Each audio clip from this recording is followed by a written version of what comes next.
नमस्कार, प्राइम उत्तर प्रदेश को देख रहे हैं आप। मैं हूं आपके साथ रामकृष्ण शुक्ला। खबरों की शुरुआत करेंगे जालौन से, जहां पर एक दिवसीय दौरे पर पहुंचे हुए हैं उत्तर प्रदेश सरकार के डिप्टी सीएम ब्रजेश पाठक, जिनका भव्य स्वागत किया गया। ब्रजेश पाठक कालपी तहसील के ग्राम चमारी में आयोजित श्रीमद् भागवत कथा में शामिल होने पहुंचे थे, जहां भाजपा जिला अध्यक्ष ने उनका स्वागत किया।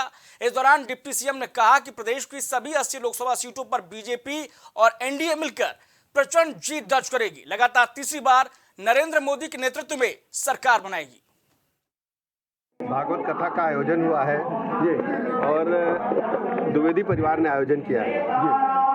प्रभु राम साक्षात रामलला पधार गए हैं अयोध्या धाम में।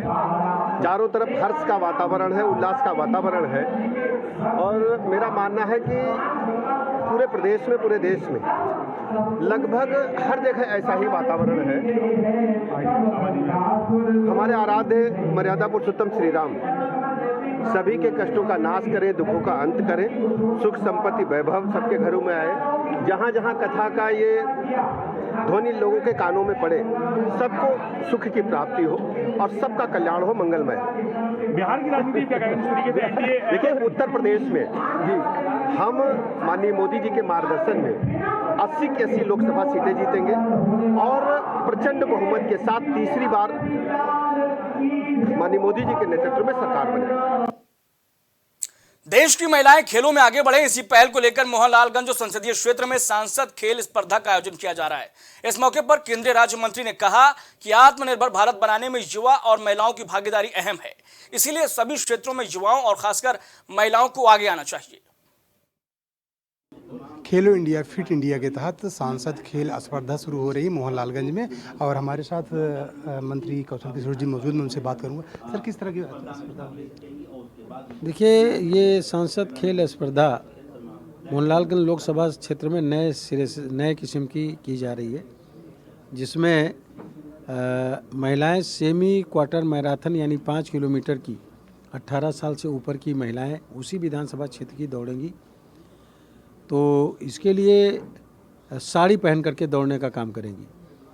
इसके लिए मोहनलालगंज लोकसभा क्षेत्र के मोहनलालगंज विधानसभा क्षेत्र में 10 फरवरी को प्रातः 10 बजे से, 11 फरवरी को बक्सी का तालाब क्षेत्र में, और फिर 13 को सिधौली विधानसभा क्षेत्र में, 15 को मलिहाबाद विधानसभा क्षेत्र में, और 17 को सोईनगर विधानसभा क्षेत्र में इस दौड़ का आयोजन किया जाएगा, जिसमें 5 किलोमीटर की दौड़ में महिलाएं साड़ी पहन करके दौड़ेंगी। जो प्रथम आएंगी उनको 31,000, सेकेंड को 21,000, थर्ड को 11,000, फिर उसके बाद में जो 10 आएंगी उनको 21,000, सेकेंड 10 को 1100 और थर्ड 10 को 511 रुपये का प्राइज़ देने का काम किया जाएगा। इसके अलावा जो है सांसद खेल स्पर्धा के तहत खो खो और कबड्डी, एथलेटिक्स में 100 मीटर दौड़, 200 मीटर, 400 मीटर, 800 मीटर की दौड़, टेनिस की, क्रिकेट प्रतियोगिता और कबड्डी प्रतियोगिता का भी इसमें, और वॉलीबॉल प्रतियोगिता को भी शामिल करने का काम किया जाएगा। ये लखनऊ में ही प्रतियोगिता, जो यहाँ के प्रतिभागी यहाँ पे प्रतिभाग ले रहे हैं, सिर्फ लखनऊ के हैं या बाहर के भी हैं? नहीं, कोई बाहर का नहीं होगा, और जिस विधानसभा क्षेत्र में होगा उसी विधानसभा क्षेत्र के ही प्रतिभागी केवल भाग लेंगे, वो दूसरे विधानसभा क्षेत्र में भी प्रतिभाग नहीं कर सकते। सबसे बड़ी चीज़ ये है कि ये अनोखी प्रतिस्पर्धा हो रही है साड़ी पहनकर। तो क्या इससे महिलाओं को, जो आने वाली महिलाएं हैं, वो साड़ी पहनकर क्या फिर आगे भी इसे खेलेंगी? हमारे क्षेत्र की जो गृहिणियां हैं, हमारे देश की जो गृहिणियां हैं, जो घर में चूल्हा चौका और खाना बनाने का ही मात्र काम उनसे लिया जाता है, वो भी इसमें शामिल होने का काम करेंगी। उनके अंदर भी जोश आएगा और वो भी इस खेल स्पर्धा में शामिल होकर के अपने को गौरवान्वित महसूस करेंगी। इसलिए साड़ी युक्त सेमी क्वार्टर मैराथन महिलाओं की 5 किलोमीटर की दौड़ रखने का काम किया गया। जी, ये देखो हमारे साथ कौशल किशोर जी। इनका कहना है कि आने वाले समय में जो साड़ी पहनकर महिलाएं खेलेंगी, उनके लिए एक सुनहरा अवसर आएगा। कैमरा पर्सन नीरज के साथ राजेश यादव, प्राइम टीवी, लखनऊ। राजधानी लखनऊ में जल शक्ति मंत्री स्वतंत्र देव सिंह ने अधिकारियों के साथ अहम बैठक की। सदर स्थित सिंचाई मुख्यालय सभागार में उन्होंने नई तकनीक का इस्तेमाल कर किसानों को निःशुल्क सिंचाई का लाभ देने की तैयारी पर जोर दिया। इसके लिए लखनऊ मुख्यालय में कंट्रोल रूम बनाकर निगरानी किए जाने की भी बात कही। इसके अलावा सौर ऊर्जा से नलकूपों का संचालन के साथ आदर्श नलकूपों के पास किसानों के बैठने की जगह बनाए जाने की भी बात कही। प्रदेश में ऐसे स्थापित राजकीय नलकूप एवं लघु डाल नहरों के संचालन एवं अनुसरण हेतु उन्नत एवं नवीन तकनीकी का अभिनव प्रयोग करके आज जो अभी दिखाया है, कृषकों को निःशुल्क सिंचाई सुविधा का लाभ दिया जा रहा है, जिसका विवरण इन्होंने आज अपने मॉनिटरिंग सिस्टम, केंद्रीकृत कंट्रोल रूम, यानी सभी नलकूपों का राज्य को कैसे कंट्रोल कर सकते हैं, कितने घंटे ट्यूबवेल चल रहा है, कितना पानी का संचालन हुआ, यानी वह कैसे राज्य को एक स्थान पर हम कंट्रोल कर सकते हैं। ऐसे अभी उन्होंने 10 अदद राजकीय नलकूपों पर GSM आधारित कंट्रोल पैनल स्थापित करके मुख्यालय पर केंद्रीकृत कंट्रोल रूम सिस्टम और राजकीय नलकूपों अवसरों किए जाने का अभिनव प्रयोग ये Messrs Larsen and turbo company द्वारा किया गया है। भविष्य में पायलट प्रोजेक्ट के रूप में प्रदेश के लगभग 35,000 राजकीय नलकूप और 354 लघु डाल और 30 बृहद मध्यम पंप नहरों को सुगम संचालन के लिए ये GSM आधारित केंद्रीकृत कंट्रोल सिस्टम को स्थापित किया जाएगा। राष्ट्रीय राजधानी दिल्ली में प्रधानमंत्री नरेंद्र मोदी ने बोर्ड परीक्षा 2024 से पहले देश भर के 10वीं और 12वीं क्लास के छात्रों के तनाव को कम करने के लिए परीक्षा पर चर्चा की। इस कार्यक्रम का लाइव प्रसारण देश भर के स्कूलों में किया गया। वहीं प्रयागराज स्थित शिव चरण दास कन्हैयालाल इंटर कॉलेज स्कूल में भी परीक्षा पे चर्चा के कार्यक्रम का लाइव प्रसारण हुआ। इस दौरान शिक्षक और स्कूल के बच्चों ने परीक्षा पे चर्चा कार्यक्रम का लाइव प्रसारण देखा। वहीं पीएम मोदी की क्लास में शामिल होने पर बच्चों में काफी उत्साह नजर आया। माननीय प्रधानमंत्री जी का यह बहुप्रतीक्षित कार्यक्रम परीक्षा पे परिचर्चा छात्रों में उत्साह की लहर पैदा करता है। यह प्रत्यक्ष रूप से छात्र अपनी सहभागिता प्रदान करके परीक्षा के समय जो मानसिक दबाव ये महसूस करते हैं उससे पूर्ण रूप से मुक्ति का अनुभव करते हुए परीक्षा में सम्मिलित होते हैं और एक बहुत ही अच्छे और बेहतर परिणाम की उम्मीद उनसे की जाती है। और इस देखा भी गया है पिछले वर्षों में इस कार्यक्रम के द्वारा अनेक छात्रों ने एक सुखद वातावरण में परीक्षा दी है और बेहतर परिणाम प्राप्त किए हैं। मैं उम्मीद करता हूं कि अगर ऐसे प्रोग्राम सत्र के प्रत्येक माह में किसी न किसी रूप में आयोजित हों तो हमारे देश की जो युवा पीढ़ी है परीक्षा के दबाव से पूर्ण रूप से भविष्य में मुक्त महसूस करेगी और बेहतर परिणाम ला करके दिखाएगी। हमारे यहाँ तो आज बच्चों का उत्साह देखते ही बन रहा था। मोदी जी का प्रोग्राम जो आ रहा है परीक्षा पे परिचर्चा, उन्होंने एक बहुत अच्छी बात भी रखी है कि बच्चे इससे तनावग्रस्त ना हों और परीक्षा में अच्छा करें। और बच्चे भी हमारे बहुत सी उत्साह से इस प्रोग्राम को उन्होंने देखा और समझा कि हमें किन किन बातों का ध्यान रखना चाहिए परीक्षा के दौरान। और उन्होंने शिक्षकों को भी जो बातें समझाई कि परीक्षा के विषय में या परीक्षा के दौरान क्या बच्चों के साथ हमारा सामंजस्य होना चाहिए, वो बातें भी बहुत अच्छी रहीं। और ये प्रोग्राम जो है बहुत ही बच्चों के लिए उत्साहवर्धक रहा। बिल्कुल हमारे बच्चे बहुत प्रभावित होते हैं और जब देश के प्रधानमंत्री इस तरह का कार्यक्रम ऑर्गेनाइज करते हैं हमारे बच्चों के लिए, उन्हें कुछ शिक्षित कर रहे हैं, उन्हें बता रहे हैं, तो ये बातें भी बहुत प्रभावित करती हैं हमारे बच्चों को। खासकर जो 10th और 12th के जो बच्चे होते हैं उन पर प्रेशर होता है, इसीलिए उन्होंने अपने प्रेशर को थोड़ा कम करने के लिए ये प्रोग्राम रखा था। ऐसा प्रोग्राम होना चाहिए कि नहीं? यस सर, ऑब्वियसली होना चाहिए। अच्छा, उनकी कौन सी बातें आपको अच्छी लगी?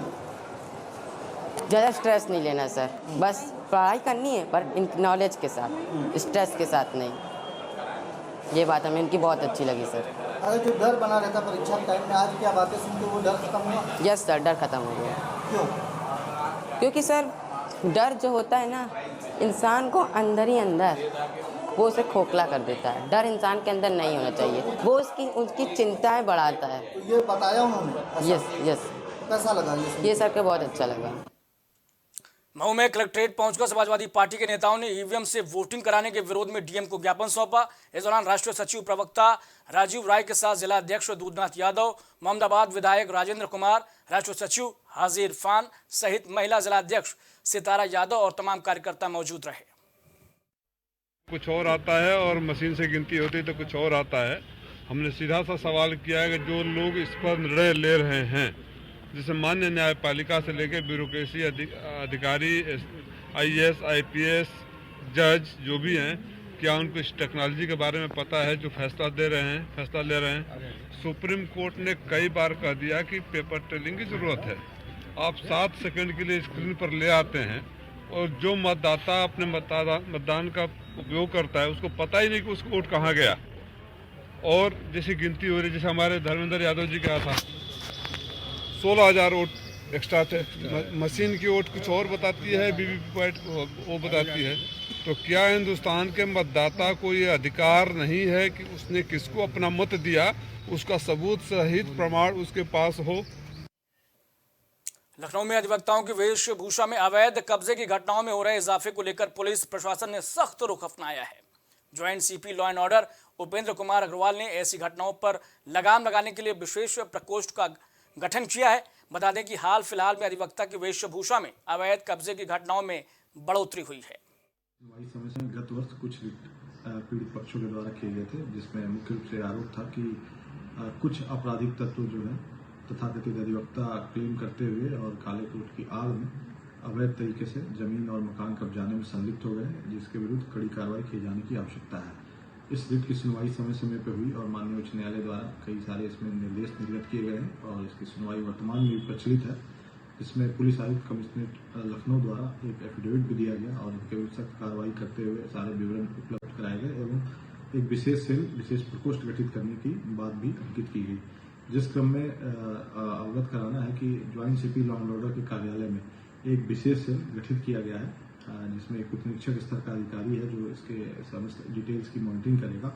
इस सेल का मुख्य कार्य जो है ये जो माननीय न्यायालय ने अपने आदेश में विस्तृत तरीके से बताया है कि इस सेल का मुख्य कार्य अवैध तरीके से जमीन और भूमि कब्जाने के प्रकरणों को देखना, माननीय न्यायालय के कार्यों में बाधा पहुंचाने वाले प्रकरणों को देखना, गवाहों को धमकाना, वादकारी को धमकाना, ऐसे प्रकरण की मॉनिटरिंग की जाएगी।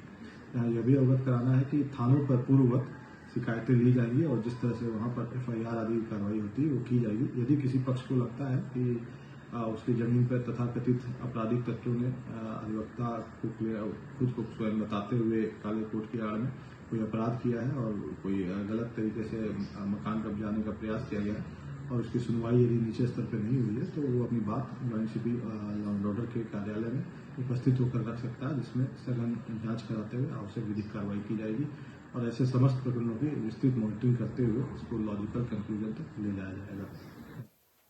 लखनऊ में मदरसा शिक्षकों ने विधानसभा के सामने प्रदर्शन किया। इस दौरान इन सभी का आरोप है कि लगभग 24,000 शिक्षकों का मानदेय पिछले 6 सालों से नहीं दिया गया है। ये सभी पिछले कई महीनों से इको गार्डन में प्रदर्शन कर रहे हैं, बावजूद इसके इनकी कोई सुनवाई नहीं हो रही है। बताया जा रहा है कि मौके पर पहुंची पुलिस से मिले आश्वासन के बाद प्रदर्शन कर रहे शिक्षक वापस अपने घर लौट गए।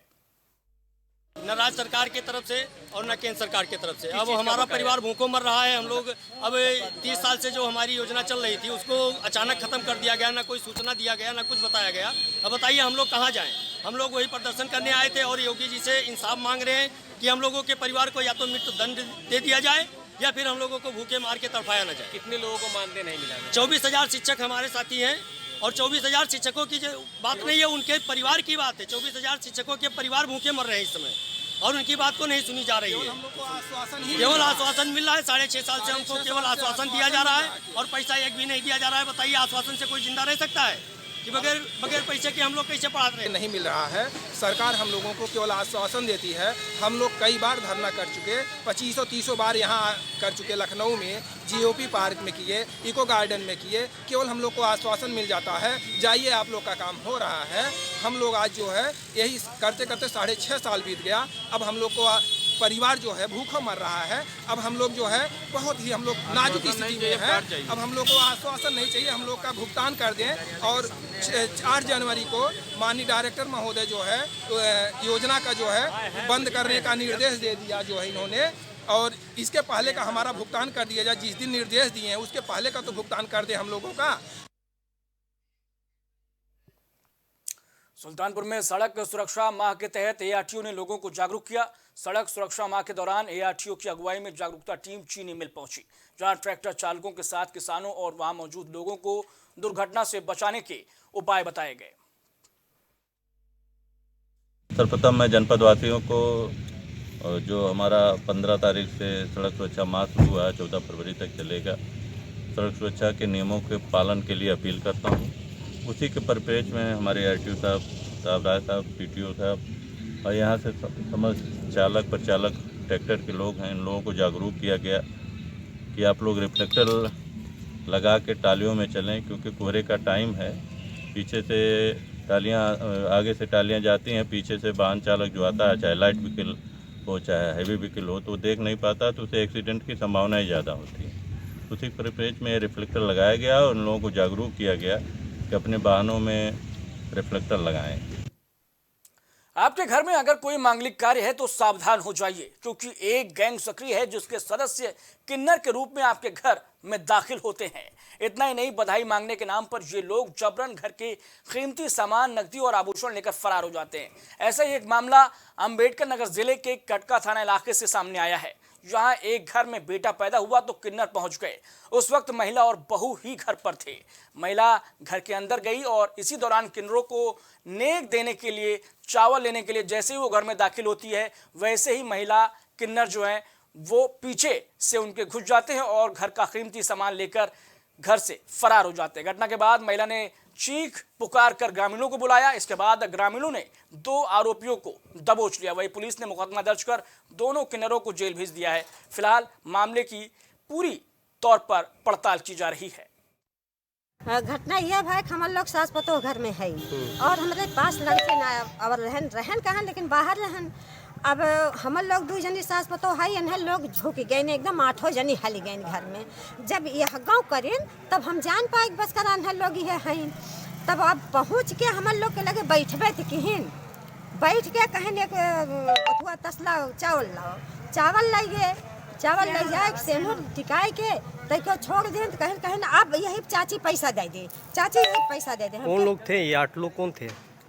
औरतें हैं छक्का, 25,000 रुपया, 25,000। थाना कटका अंतर्गत कुछ लोग, एक व्यक्ति थे, उनके घर में पुत्र पैदा हुआ था, तो वहाँ पे स्कॉर्पियो गाड़ी से आए थे और बधाई मांगने के नाम पर पैसे ले गए थे। कुछ शक होने पर उन लोगों ने पीछा भी किया और फिर उसमें 2 लोग 2 महिलाएं पकड़ी गई हैं और बाद में अन्य जो किन्नर समुदाय के लोग हैं वो लोग भी आए थे, इसकी तस्दीक की थी। इस आधार पर जो प्रार्थना पत्र मिला उस पर हम लोगों ने अभियोग पंजीकृत किया है। 2 लोग हिरासत में लेकर उनको जेल भेजा गया। जो अन्य लोग हैं उनके लिए भी विवेचना की जा रही, उन्हें भी जेल भेजा गया। बीते महीने गायब हुई अंबेडकर नगर की नाबालिग छात्रा का शव आजमगढ़ की सीमा से बरामद होने से सनसनी फैल गई। बीते 29 दिसंबर को समडी गांव की छात्रा को गांव के एक युवक पर बेला फुसलाकर अपने साथ ले जाने का आरोप लगा था। इसके बाद परिवार की तहरीर पर पुलिस ने मामला दर्ज कर तफ्तीश शुरू की। अब 1 महीने बाद छात्रा का शव मिलने से पूरे परिवार में कोहराम मच गया है। परिवार ने पुलिस पर लापरवाही का इल्जाम लगाते हुए इंसाफ की गुहार लगाई है। 29 तारीख रात को 10 बजे के बाद मेरी बिटिया गायब हो गई थी और एक लड़के के ऊपर शक था, उसने ही गायब किया। मैंने थाने में जाके रिपोर्ट लिखवाई थी, पुलिस वालों को बताया था कि वही लड़का गायब किया है। पुलिस वालों ने उसको पकड़ा लेकिन उसके साथ कोई कार्रवाई नहीं कर रहे थे। लगातार मैं थाने में चक्कर काटता रहा, लेकिन बस हमको झांसा दिया जाता था कि कार्रवाई हो रही है।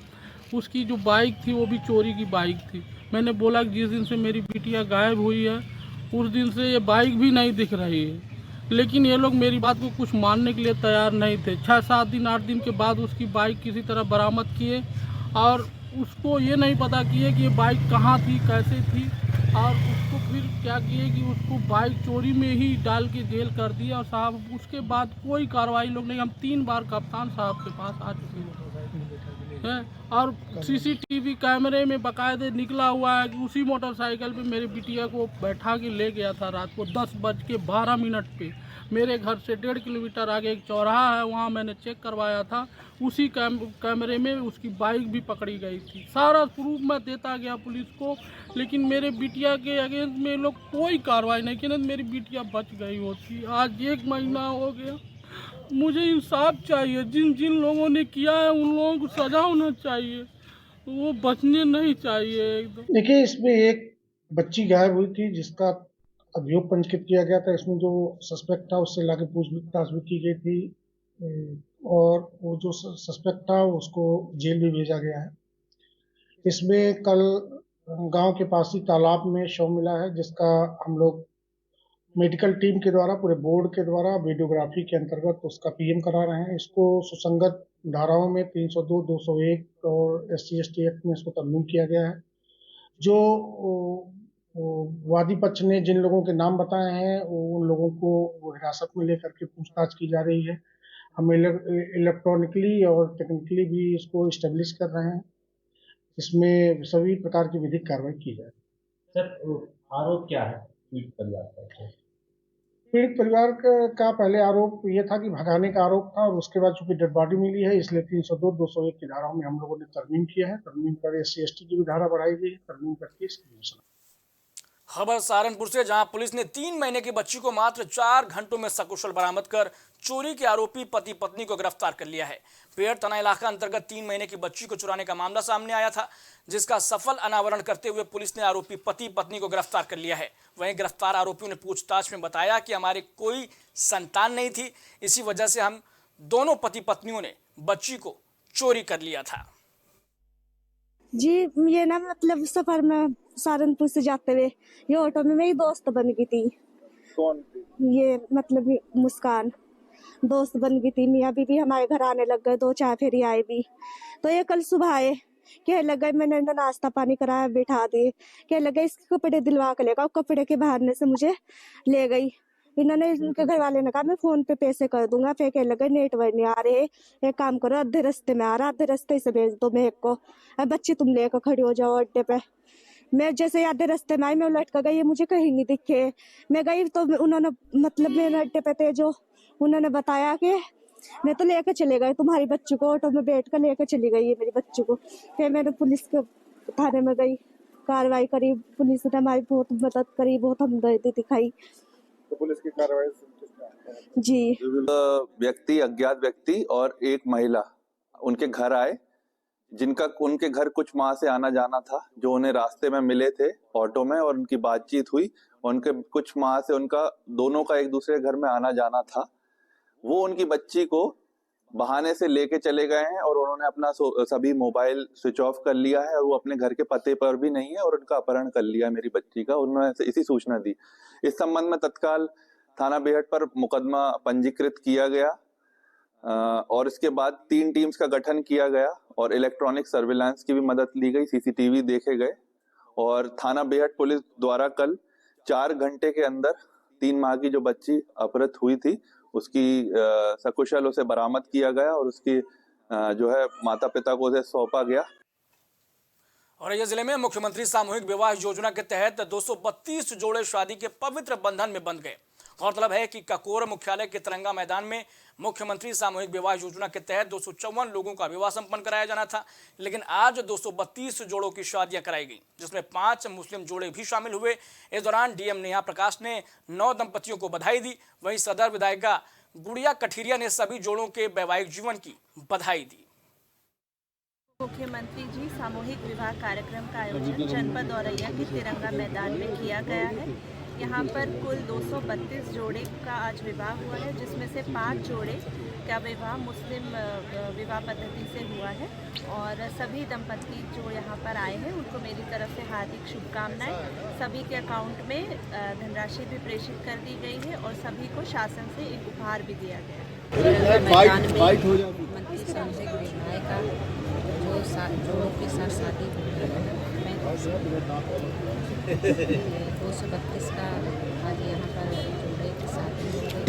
इसमें मुख्यमंत्री जी के बाद जो गरीब परिवार से शादी नहीं कर पाते थे, आज बहुत बहुत धन्यवाद। और जो भी यहाँ पर आए। सहारनपुर के कुंडा कला गांव में रहने वाले धीरा नाम के शख्स ने दूसरे समुदाय के लोगों पर जबरन जमीन कब्जाने और धर्म परिवर्तन कराने का इल्जाम लगाया है। आरोप है कि वाल्मीकि समाज का इकलौता परिवार गांव में रहता है, जिस पर मुस्लिम धर्म कबूल करने का दबाव बनाया जा रहा है। पीड़ित ने मुख्यमंत्री DM SSP को प्रार्थना पत्र देकर सुरक्षा की गुहार लगाई है। वहीं पुलिस का कहना है कि कुछ लोगों को हिरासत में लेकर कार्रवाई की जा रही है। संबंध में जो प्रार्थी है उनके द्वारा शिकायत प्राप्त हुई है कि विपक्षी ने उनका जो है धर्म परिवर्तन करने के लिए धमकी दी है। इनका ज़मीनी विवाद है और इसलिए इन पे ये धमकी भी मिली है। इस शिकायत पर जो है विपक्षी उनको हिरासत में लिया गया है और इसमें वादी की तहरीर पर मुकदमा दर्ज कर इसमें विधिक कार्रवाई की जाएगी। सर विवाद क्या बताया जा रहा है? इसमें जो है इनका ज़मीनी विवाद है और इसमें राजस्व की टीम के द्वारा भी पूर्व में जांच की है। इसमें जो है प्रार्थी द्वारा शिकायत की है कि विपक्षी ने उन्हें धर्म परिवर्तन की धमकी दी गई है और इस संबंध में प्रार्थी से विपक्षी को हिरासत में लिया गया और प्रार्थी से जो भी तहरीर वो देंगे उस संबंध में मुकदमा दर्ज कर इसमें विधिक कार्रवाई की जाए। जी हमारा पीछे झगड़ा हो रहा है जी, मेरे 5 बच्चे हैं जी, मेरी ज़मीन पर कब्जा कर रखे उन्होंने जी, हम कब्जा करना चाहें, हम कब्जा नहीं करने दे रहे, मार पिटाई करा हमारी गेलों, हमारा केला घर है। क्या बच्चे हैं आपके? जी 5 हैं। अब क्या हो रहा है, क्या कह रहे हैं लोग आपसे? मैंने कहते हैं कि या तो मुसलमान बनो जब हम तुम्हारी ज़मीन देना, हमारे में रल कर रहो, ये हमें बता हम अपना धर्म किस तरह छोड़ दें। हमें तो अपनों ने लूटा, गैरों में कहाँ दम था। जी हाँ, ये लाइनें आज इंडिया गठबंधन पर बिल्कुल सटीक बैठती हैं। जिसने कभी खूबसूरत ख्वाब बुना था, ख्वाब मोदी को हराकर सत्ता में वापसी का, और इसी इरादे से 28 दल एक साथ मोदी के खिलाफ उतरे थे। लेकिन फिलहाल के हालात के चलते सवाल यही कि बीजेपी एंड कंपनी के खिलाफ लड़ाई क्या मायूसी हाथ आई। सोचा था इंडिया गठबंधन के सहारे मोदी के किले में सेंध लगाएंगे, लेकिन गुजरते वक्त के साथ सियासी तस्वीर भी साफ होती चली गई और इसी के साथ मोदी के खिलाफ लड़ने का ऐलान करने वाले बड़े विपक्षी दल एक एक कर किनारे लग गए या यूं कहिए लगा दिए गए। इसके पीछे 3 राज्यों में कांग्रेस की करारी हार रही या फिर मोदी का बढ़ता क्रेज जिसने कांग्रेस को कमजोर कर दिया और साथ ही साथ इंडिया गठबंधन को भी। दरअसल इंडिया गठबंधन की पहली बैठक 23 जून को पटना में हुई। 17 जुलाई को बेंगलुरु में दूसरी बैठक में गठबंधन ने अपनी ताकत बढ़ाई। कुल दलों की संख्या 15 से 26 हो गई। 1 सितंबर को गठबंधन की तीसरी बैठक मुंबई में हुई। बैठक में 2 और दलों के शामिल होने से घटक दलों की संख्या 28 हो गई। चौथी बैठक 19 दिसंबर को दिल्ली में हुई। ममता बनर्जी ने पीएम फेस के लिए मल्लिकार्जुन खड़गे के नाम का प्रस्ताव रखा। इन 28 दलों के सहारे एनडीए को हराने का खूबसूरत विपक्षी ख्वाब ताश के पत्तों के तरीके से बिखरने लगा, जब हाल ही में ममता बनर्जी ने 42 लोकसभा सीटों वाले पश्चिम बंगाल में अकेले लड़ने का ऐलान कर दिया। उस पर आम आदमी पार्टी के पंजाब में अकेले लड़ने के फैसले ने कांग्रेस के जले पर मिर्च लगाने का काम किया। लेकिन ठहरिए, क्योंकि क्लाइमैक्स तो अभी बाकी है, क्योंकि अभी बिहार के सुशासन बाबू उर्फ पलटू राम के पलटने की कहानी बाकी है। और यकीन मानिए, कांग्रेस को सबसे ज्यादा नुकसान किसी ने पहुंचाया है तो यही बिहारी बाबू हैं, जिन्होंने 9वीं बार बिहार के सीएम बनने का अनोखा खिताब अपने नाम कर लिया और तेजस्वी के उस बयान पर भी मुहर लगा दी। पलट पलट करके सामने आने वालों का खौफ का तेरे चर्चे अब जुबान पर है। तो खुद को सुशासन ना बता, तो खुद को सुशासन ना बता, तेरे किस्से अब थाने और लोगों के जुबान पर है। ऐसा कोई सगा नहीं जिसको मुख्यमंत्री जी ने ठगा ना हो। ऐसा कोई सगा नहीं जिसको मुख्यमंत्री जी ने ठगा ना हो। बिहार का नुकसान कितना बड़ा नुकसान है, इसे कांग्रेस नेता प्रमोद कृष्णम के बयान से समझ लीजिए, जिसमें वो कह रहे हैं कि नीतीश कुमार ने इंडिया गठबंधन का अंतिम संस्कार कर दिया है। देखिए, अलायंस जो ये इंडिया गठबंधन जब से बना तब से ही गंभीर बीमारियों से ग्रस्त हो गया। तरह तरह के नाना प्रकार के वायरस इसमें आ गए, फिर आईसीयू में चला गया और अंत में वेंटिलेटर पे गया और फिर कल नीतीश जी ने इसका अंतिम संस्कार कर दिया। बिखरते गठबंधन को नामालूम किसकी नजर लगी कि एक एक कर बड़े विपक्षी दलों ने इंडिया गठबंधन को बीच मझधार में छोड़ दिया है। लेकिन गैरों की बात क्या कीजिए जब अपनों ने ही हमें लुटवाने का मन बना लिया है। कांग्रेस पार्टी में हमारे ऐसे सब महान समझदार नेता हैं कि एक तरफ देश का 2024 का महाभारत सज रहा है और दूसरी तरफ पूरी पार्टी पॉलिटिकल टूरिज्म कर रही है, देशाटन कर रही है। एक्चुअली हम 24 के बाद सोचेंगे कि हम 24 का चुनाव कैसे लड़ेंगे। एक्चुअली हम 24 के बाद सोचेंगे कि हम 24 का चुनाव कैसे लड़ेंगे। मुझे ऐसा लगता है कि हम 29 की तैयारी कर रहे हैं। 24 की तैयारी करते तो ये जो हो रहा है ये नहीं होता। अब कांग्रेस उन्हें अपने खेमे का मानती भी है कि नहीं, ये तो वही जाने। लेकिन इतना जान लीजिए कि कांग्रेस में रहते हुए उन्होंने पार्टी के खिलाफ जो बयान दे डाला है उसने पार्टी को अंदर तक हिलाकर जरूर रख दिया होगा। Bureau report, prime TV. तो फिलहाल के लिए बस इतना ही, लेकिन देश और दुनिया की बड़ी और तमाम अहम खबरों के लिए बने रहिए प्राइम टीवी पर।